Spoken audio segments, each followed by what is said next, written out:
سبحان اللہ و بحمدہ سبحان اللہ العظیم۔ الحمدللہ وحدہ والصلاة والسلام علی من لا نبی بعد اما بعد۔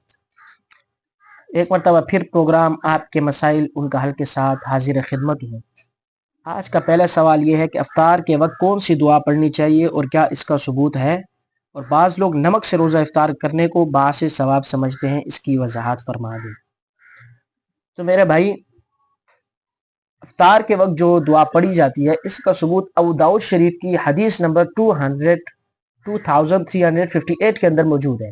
ان نبی صلی اللہ علیہ وسلم کان اذا افطر قال اللہم لک صمت وعلی رزقک افطرت، یا اللہ میں نے تیرے لیے ہی روزہ رکھا اور تیرے ہی رزق پر افطار کیا۔ اور جب افطاری کر چکے تو اس کے بعد جو دعا ہے وہ بھی ابو داؤد شریف کی حدیث نمبر 2357 کے اندر موجود ہے۔ اس کے الفاظ یہ ہیں: ذهب الظمأ وابتلت العروق وثبت الاجر انشاءاللہ۔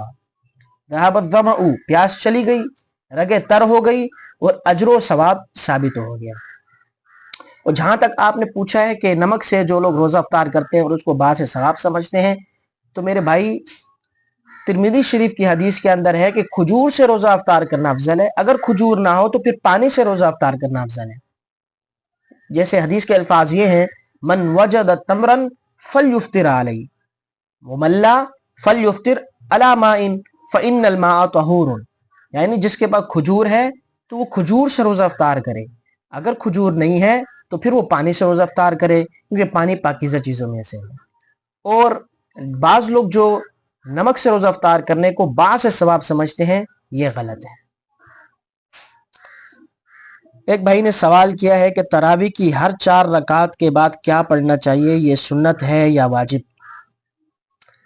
تو میرے بھائی، تراویح کی ہر 4 رکعت کے درمیان بیٹھنا، وقفہ کرنا، یہ مستحب ہے۔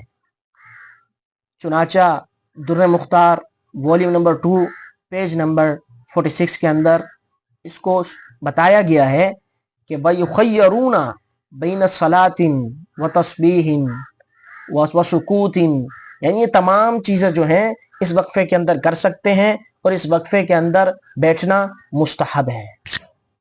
اور لیکن البتہ بعض مشائخ کا یہ وظیفہ رہا ہے، یہ وتیرہ رہا ہے کہ وہ پڑھتے تھے سبحان ذی الملک والملکوت۔ یہ جو دعا ہے اس کو بھی فتاوی شامیہ والیوم نمبر 2 پیج نمبر 46 کے اندر یہی موجود ہے، فیقال 3 مرات سبحان ذی الملک والملکوت، اس کا بھی ثبوت ہے۔ ایک بھائی نے سوال کیا ہے کہ تراویح پر اجرت لینا کیسا ہے؟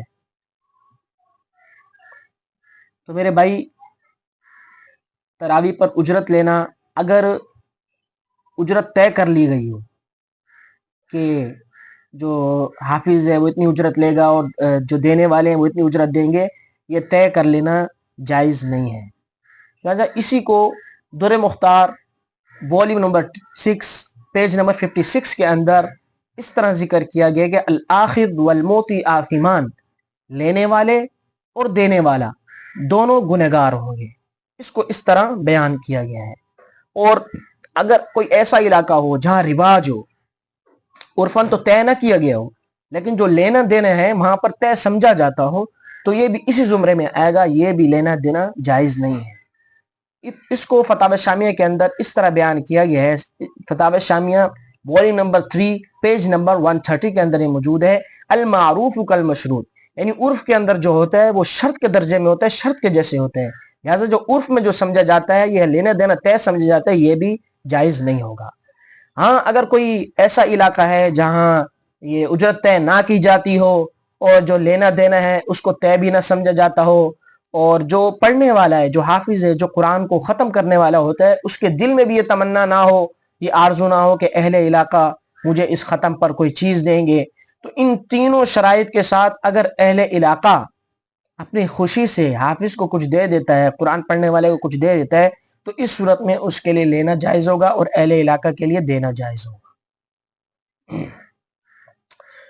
ایک بھائی نے سوال کیا ہے، اگر کوئی شخص عشاء کی نماز نہ پڑھے اور تراویح کی جماعت ہو رہی ہو تو وہ شخص فرض پڑھنے سے پہلے جماعت میں شریک ہو سکتا ہے یا نہیں؟ تو میرے بھائی، در مختار والیوم نمبر 2 جلد نمبر 44. وہی نمبر 2 پیج نمبر 44 کے اندر یہ موجود ہے کہ وقتها بعد صلاۃ العشاء، یعنی اس کی تراویح کا جو وقت ہے بعد صلاۃ العشاء ہے، یعنی عشاء کی نماز کے بعد کا ہے، تو لہٰذا اس کے لیے یہ پڑھنا جائز نہیں ہوگا. پہلے فرض پڑھے، فرض پڑھنے کے بعد پھر تراویح میں امام کے ساتھ شامل ہو جائے. سوال یہ ہے کہ تراویح سنت موقدہ ہے یا کفایہ ہے؟ تو میرے بھائی یہ 20 رکعات جو ہے ہر شخص کے لیے سنت موقدہ ہے کہ وہ پڑھے، لیکن جو جماعت ہوتی ہے، اہل علاقہ جو جماعت کراتے ہیں، اہل محلہ جو جماعت کراتے ہیں، یہ سنت الکفایہ ہے. یعنی اگر اہل علاقہ میں سے کچھ افراد نے مل کر جماعت کرا دی تو سنت ادا ہو جائے گی، لیکن اگر اس اہل علاقے والوں نے جماعت نہ کرائی یا اس علاقے میں جماعت کی کوئی ترتیب نہ بنی، جماعت نہ ہوئی ہو، تو اس صورت میں پورا علاقہ جو ہے وہ گنہگار ہوگا. لہٰذا اس چیز کو اپنانا چاہیے کہ اہل علاقہ کچھ افراد جمع ہو کر وہ تراویح پڑھائیں. پروگرام کا وقت ختم ہوا چاہتا ہے، اجازت چاہوں گا. وآخر دعوانا ان الحمدللہ رب العالمین. سبحان اللہ و بحمدہ سبحان اللہ العظیم.